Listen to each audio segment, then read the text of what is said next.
Good afternoon, I'm Adam Cooper and this is your afternoon news fix for Monday, September the 22nd.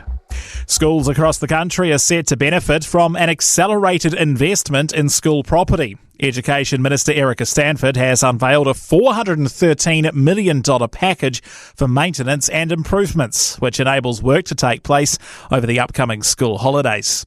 She says it'll benefit every single school. So that children are learning in warm, safe and dry environments. It'll help lift achievement by giving students and teachers the basic conditions they need to succeed. Stanford says the work will also provide builders and tradies with a significant boost. The Crown and Defence have wrapped up their closing remarks in the Auckland murder trial of Ha Kyung Lee.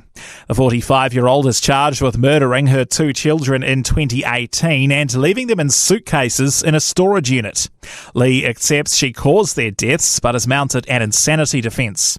Acting as her standby counsel, criminal defence lawyer Lorraine Smith says the irrational decision was driven by the fact she'd lost her faith, her father, her husband and contact with other family. She was a fragile woman who needed support, and now they had all gone. She descended into madness. New Zealand has fallen behind its Five Eyes partners in delaying its stance on Palestinian statehood. Canada, the UK and Australia have recognised an independent state today, copping backlash from Israel. Winston Peters is in New York for the UN General Assembly and will reveal New Zealand's position later this week. Geopolitical analyst Geoffrey Miller says New Zealand clearly doesn't want to be out in front. New Zealand, I think, is keen to be a fast follower rather than a leader on this issue. That seems to be the position that Winston Peters and the Cabinet have come to. A Kaitaia woman's been sentenced for her role in an international website hosting scam. Open Justice reports Kimberly Dow was working for Webnetic Trends Technologies in 2023 and instructed to open 4 bank accounts in her name. When clients paid, she was to keep 10 to 12% and transfer the remainder. Jessica Swan has more. 4 victims received phone calls from strangers posing as employees of legitimate web hosting companies.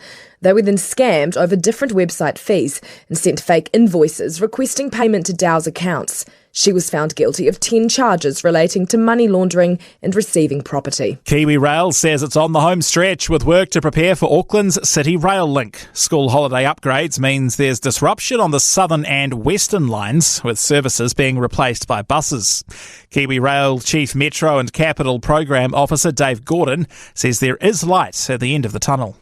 This holiday period, you've got Labour weekend coming up and Christmas, and then we really finish the very, very disruptive work.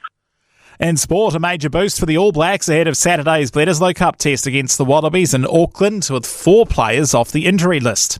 Cam Roigard and fellow halfback Cortez Ratama join hooker Cody Taylor and lock Patrick Tuipulotu in being available for selection.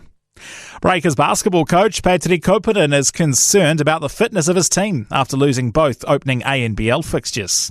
And McLaren Formula 1 boss Andrea Stella is worried Red Bull rival Max Verstappen is making a late charge to snatch the Drivers' Championship from his team. I'm Adam Cooper and that's your latest news fix. We'll be back with the next update tomorrow morning from the Newstalk ZB newsroom.